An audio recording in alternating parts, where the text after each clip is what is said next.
Researchers studying radar imagery over southern Arabia were not searching for a lost city. Their work focused on understanding the landscape hidden beneath the desert. Across the empty quarter, shifting dunes can seem traces of earlier human activity.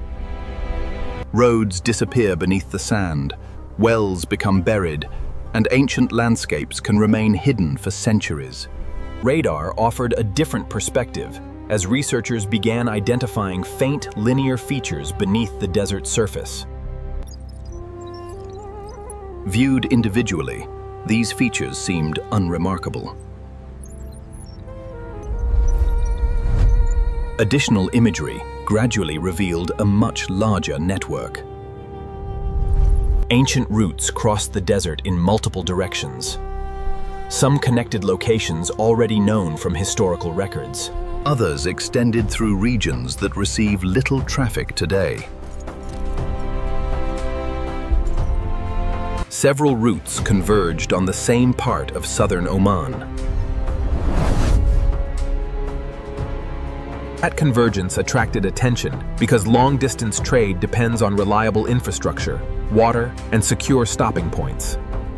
Routes used repeatedly across generations usually connect places capable of supporting those needs. The imagery suggested that southern Oman once occupied a far more important position than the modern landscape implies. At roughly the same time, Nicholas Clapp was investigating a question historians had debated for decades. Where was Iram? References to the name appear in religious traditions, medieval writings, and accounts preserved across the Arabian world. Descriptions do not always agree with one another, but many associate Iram with unusual wealth and regional importance. Locating it proved far more difficult. Archaeologists had not identified a site that could be linked to the name with confidence. Historical sources pointed in different directions, and interpretations varied from one researcher to another. Clapp became interested in the possibility that the traditions preserved memories of a real place rather than a purely legendary one. The radar imagery offered a starting point. Ancient roads had survived beneath the sand. Many of those routes led toward the same region, allowing researchers to focus on a specific part of Arabia rather than the entire peninsula. Long before archaeologists examined radar imagery, the name Iram already existed in the historical record. One of its most widely known references appears in the Quran. Surah Al-Fajr connects Iram with the people of Ad, a society remembered for power, prosperity, and eventual destruction. Although brief, the passage preserved a name that remained recognizable across centuries of Islamic history. Although brief, the passage preserved a name that remained recognizable across centuries of Islamic history. References associated with Iram also appear outside religious tradition. Medieval historians, geographers, and travelers recorded accounts connected to southern Arabia. Their descriptions differ in important ways.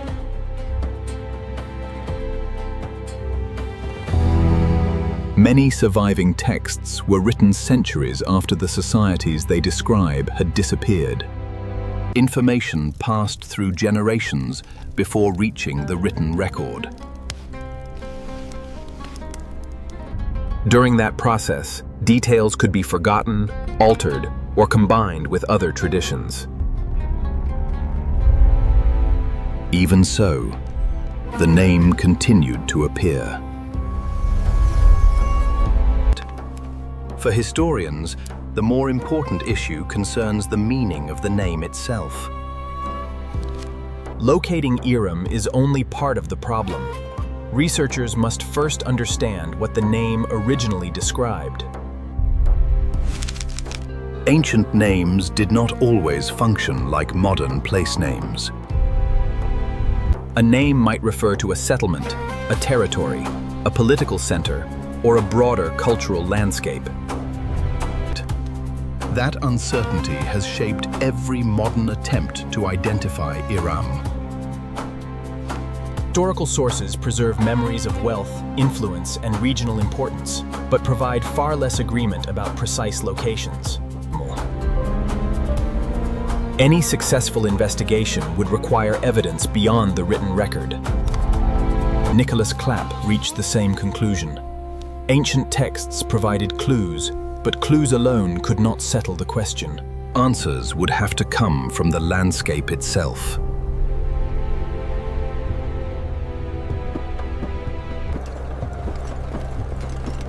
The wealth associated with southern Arabia did not emerge by accident.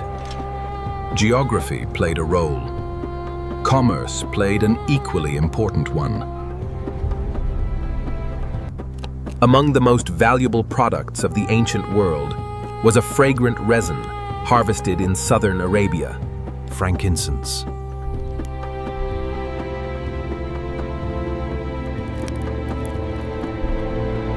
Workers collected the resin by making small cuts in the bark and later gathering the hardened droplets that formed on the surface. Once prepared for transport, the material entered commercial networks extending far beyond Arabia. Demand came from many directions. Religious institutions burned frankincense during ceremonies, while physicians used it in remedies throughout the ancient world. Merchants supplied the resin to wealthy customers across the Mediterranean and Near East. Its value made long-distance transport worthwhile. Caravans carried the resin north toward markets hundreds or even thousands of kilometers away. Those journeys required careful planning. Water determined where travelers could stop, terrain influenced which routes remained practical, and security affected the movement of valuable cargo.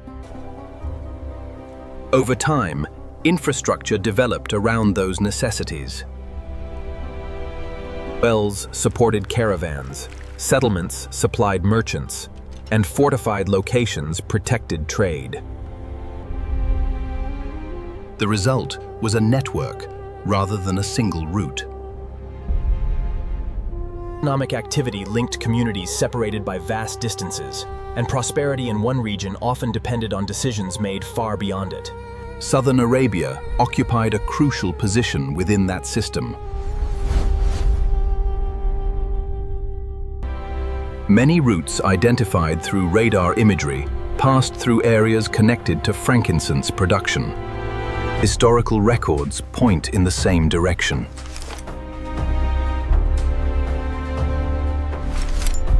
Wealth accumulated where movement, resources, and geography intersected. For researchers investigating Iram, that relationship carried obvious significance. Traditions describing unusual prosperity become easier to understand within the context of this trade. The challenge was determining where that prosperity had been concentrated. Historical sources offered clues. Radar imagery offered clues. Neither could provide a complete answer on its own. Researchers would need to examine the landscape more closely. That requirement gradually drew attention toward a remote area of southern Oman, where several lines of evidence appeared to converge. By the late 20th century, Iram occupied an unusual position in historical research. Its name appeared in respected religious texts, medieval accounts, and regional traditions, yet no location had gained broad acceptance among historians. Proposed sites stretched across different parts of the ancient Near East, often relying on fragmentary evidence and competing interpretations. Nicholas Clapp approached the subject from outside the archaeological profession. Known primarily as a filmmaker and writer, he had spent years studying Arabian history. He became increasingly interested in the possibility that traditions associated with Iram preserved memories of a real historical landscape. What drew his attention was the consistency of the geographical references. Although descriptions varied, many accounts connected Iram to the southern reaches of the Arabian Peninsula. References to trade, wealth, and desert environments appeared frequently enough to justify closer examination. That observation did not identify a specific site, but it helped narrow the scope of the investigation. Clapp began comparing material from different periods and disciplines, searching for places where independent sources appeared to overlap. Medieval geographical writings, trade records, and modern maps each contributed pieces of information. Several broad conclusions emerged from that comparison. Southern Arabia occupied an important position within long-distance commercial networks. Frankincense played a central role in the region's economy. Many historical traditions associated unusual prosperity with the same general area. Turning those observations into an archaeological search presented a different challenge. Southern Arabia covers an enormous expanse of territory. A promising region on a map can still contain thousands of square kilometers of desert, mountains, and dry valleys. Surveying such an area through conventional exploration alone would require immense amounts of time and resources. Environmental conditions created additional difficulties. Wind continually reshapes the landscape, while settlements, roads, and wells can disappear beneath centuries of sand. Advances in remote sensing technology were beginning to influence archaeological research around the world. Radar systems demonstrated an ability to identify landscape features concealed beneath dry sand, revealing information often invisible from ground level. For Clapp, this development offered a practical advantage. Radar imagery made it possible to examine large areas of terrain that would otherwise be difficult to investigate. If traces of ancient trade networks still survived beneath the desert surface, the technology might help reveal where they once existed. Before archaeologists could excavate anything, they first needed a clearer understanding of the landscape itself. Radar imagery offered a way to begin.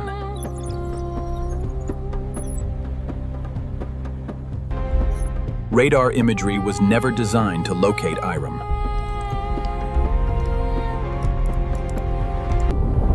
Its value lay in revealing features hidden beneath large areas of desert terrain. In regions covered by dry sand, traces of earlier landscapes can sometimes remain detectable below the surface. As researchers reviewed imagery across southern Arabia, evidence of ancient movement began to appear. Linear features crossed areas that now seem largely empty. Some corresponded with routes already known from historical sources, while others extended through remote terrain that receives little traffic today. Taken together, the routes suggested a transportation network operating on a much larger scale than many observers expected. That finding carried important implications.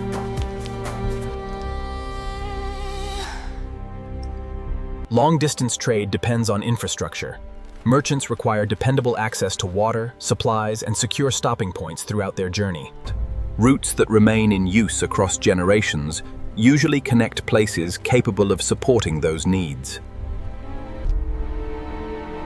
Several of the identified routes converged on southern Oman. The location was significant.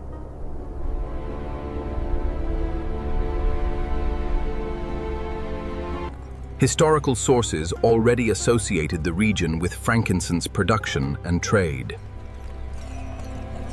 Nicholas Clapp's research had pointed toward the same area, and radar imagery now provided an additional line of evidence. None of this identified a lost city.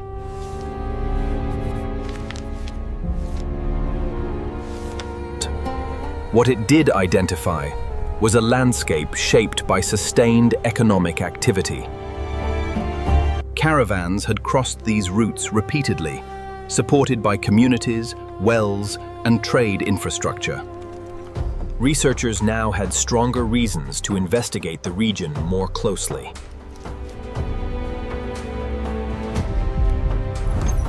The focus gradually narrowed toward a specific area near the edge of the empty quarter.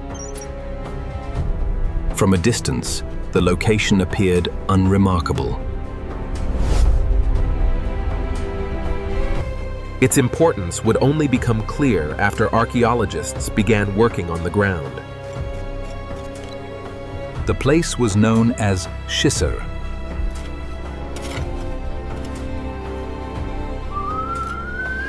The location identified through the combined evidence did not resemble the legendary city many people imagined. Shisar sits in a remote part of southern Oman, near the edge of the empty quarter. At first glance, the landscape offers little indication of the role it may once have played. Archaeological work gradually revealed a different picture. Researchers uncovered the remains of a fortified settlement, occupying a strategic position within the surrounding terrain. Stone walls emerged from beneath accumulated sand, providing clear evidence of long-term human activity in an area often perceived as isolated.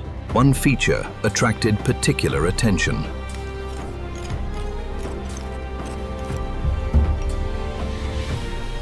Near the center of the settlement stood a substantial well. In southern Arabia, water has always shaped movement. Caravans traveling long distances could not choose routes freely. Reliable wells determined where merchants stopped, where supplies were replenished, and where permanent communities developed. The presence of a major water source helped explain Shisar's importance. Other evidence pointed in the same direction.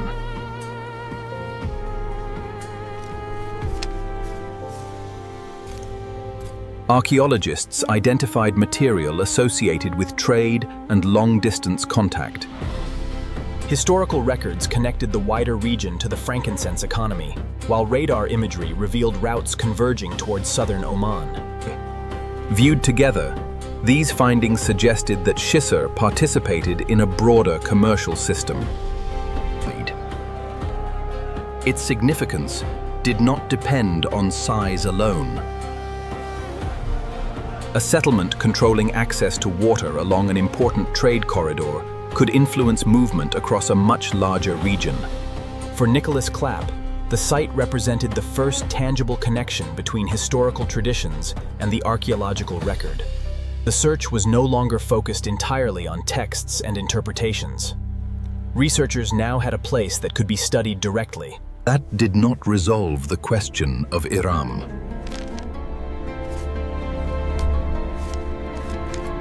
It did provide evidence that southern Arabia supported the kind of prosperous trade network described in later traditions. As excavation continued, attention shifted toward a new issue. Was Shisar itself the place remembered as Iram, or only one part of a larger landscape that inspired the legend? News of the excavations at Shisar quickly attracted attention beyond academic circles. For decades, Iram had existed as a name associated with uncertain locations and competing theories. The discovery of a significant settlement in southern Oman encouraged a new possibility. Many observers wondered, whether the search had finally reached its destination. The idea gained momentum for understandable reasons. Schisser occupied a strategic position along routes connected to long-distance trade, and a substantial well stood at its center. Archaeological evidence demonstrated sustained human activity in the region. Several elements appeared consistent with expectations created by historical traditions. At the same time, important questions remained.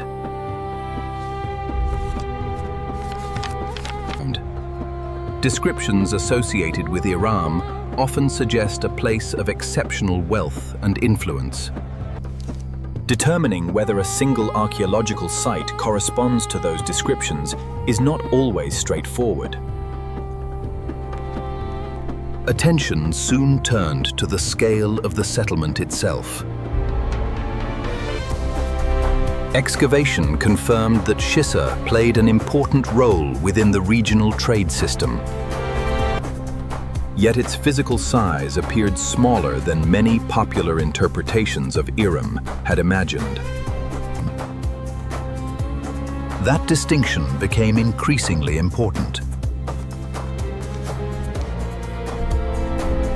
Historical memory does not always preserve places with complete geographical precision.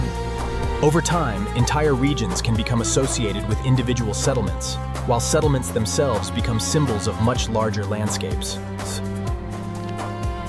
Researchers considered whether something similar may have happened in the case of Iram.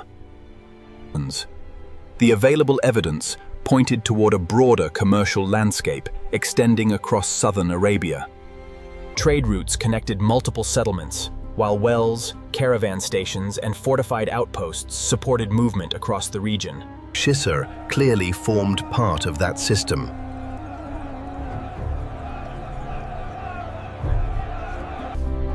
Whether the name Iram referred specifically to Schisser remained far more difficult to determine. The excavations had established an important foundation.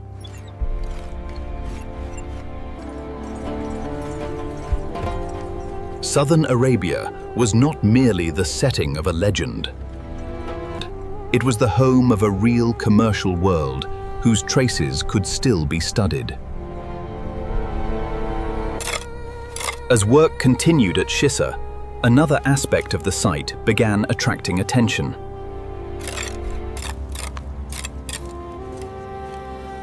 The ground beneath the settlement held clues of its own. Excavation at Schisser uncovered more than walls, trade connections, and evidence of long-term occupation.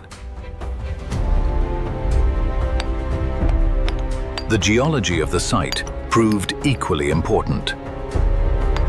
Beneath the settlement lay a large limestone cavity, formed through natural processes over long periods of time. At some stage in the past, part of that underground chamber collapsed. The effects were visible above ground.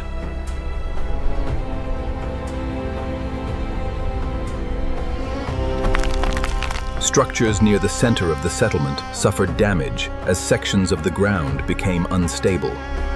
Researchers concluded that the collapse resulted from natural geological processes rather than warfare or deliberate destruction. That distinction matters when interpreting the history of the site.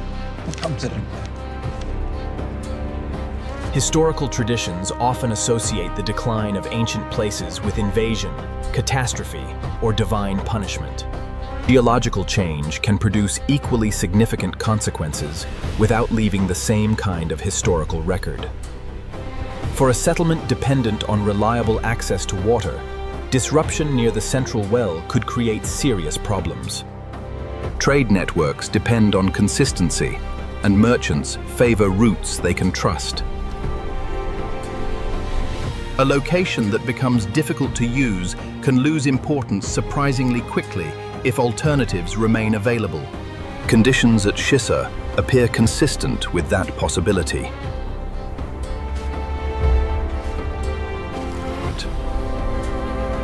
The settlement occupied an important position within the regional trade system. Its prosperity, however, depended on factors that could change over time. Water availability, route preferences, and economic conditions all influenced the movement of people and goods across southern Arabia.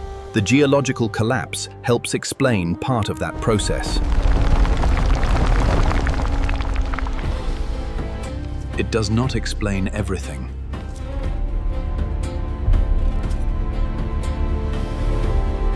Archaeologists can identify physical changes at the site, but connecting those changes directly to traditions recorded centuries later remains difficult. Shisher continued to raise questions even as it provided answers. The excavations demonstrated that southern Arabia supported significant commercial activity. They also revealed how vulnerable individual settlements could be within larger economic networks. Understanding the full significance of Shisher required looking beyond the site itself. Researchers increasingly focused on the wider landscape that surrounded it.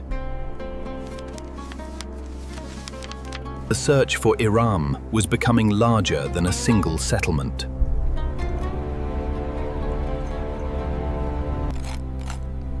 Excavations at Shisher established several important facts about southern Arabia.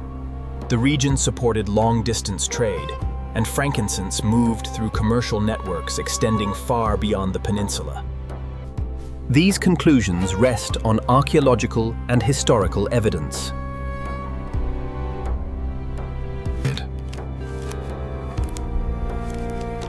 A different problem concerns the name Iram itself. Modern discussions often assume that the search is focused on locating a single city. Historical sources do not always support that assumption.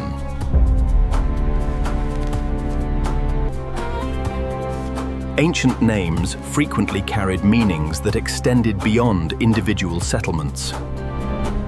A name could refer to a territory, a political center, or a broader cultural landscape. That possibility has important implications for understanding southern Arabia. Archaeological research has revealed a landscape shaped by movement, trade, and communication. Caravan routes linked communities across considerable distances, while wells, outposts, and trading centers depended on one another to sustain commercial activity. Shisher occupied a place within that system.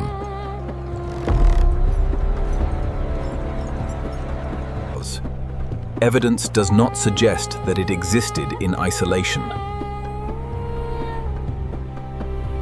Researchers increasingly focused on relationships between sites rather than on any single location alone. Trade routes, environmental conditions, and economic connections all contributed to the development of the region. Historical memory can simplify such complexity.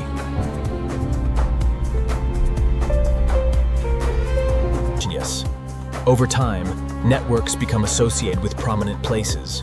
Regional powers become linked to individual names.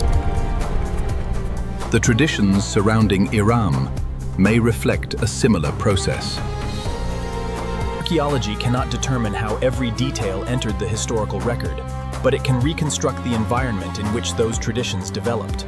Southern Arabia emerges from that reconstruction as a region of wealth, trade, and regional influence. That conclusion does not resolve every question connected to Iram.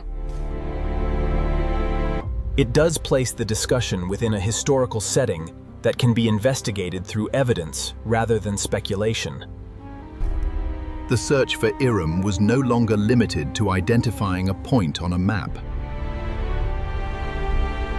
Researchers were now examining an entire landscape that once played a significant role in the ancient world.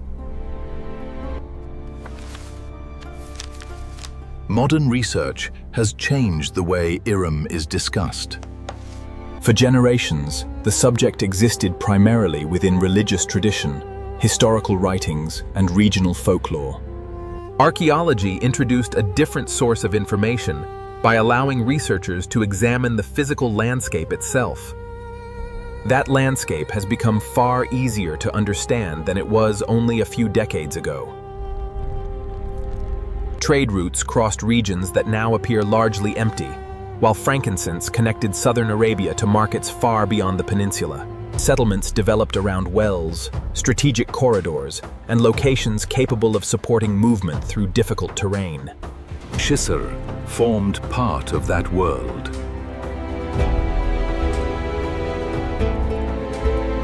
And its exact relationship to Iram remains uncertain.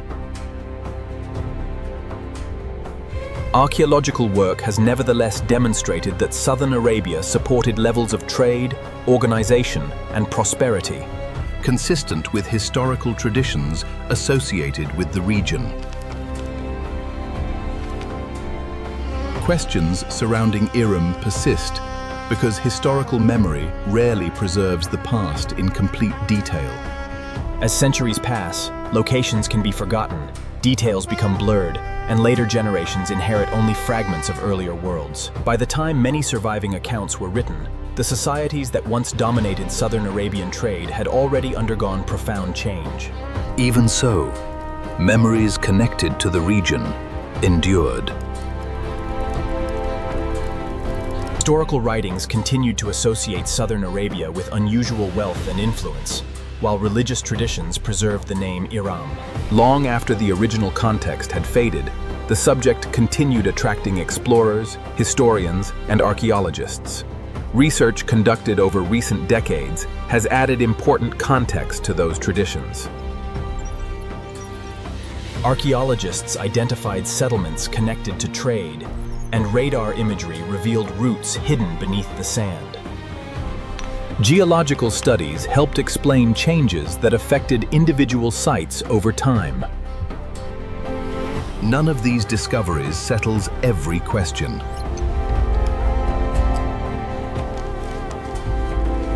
Taken together, however, they reveal a historical landscape far more complex than earlier generations understood. Large portions of southern Arabia remain difficult to investigate. Future discoveries may strengthen current interpretations, challenge them, or introduce entirely new possibilities. For now, Iram occupies a position between documented history and historical memory. Researchers can study the trade networks, settlements, and environmental conditions that shaped the region. Determining how those realities became connected to traditions preserved across centuries remains a more difficult task. What is clear is that southern Arabia was never an empty backdrop for legend. It was a place of movement, exchange, and human activity on a scale few outsiders fully appreciated until relatively recently. The search for Iram continues, but it now rests on a foundation built from archaeology, geography, and history, rather than tradition alone.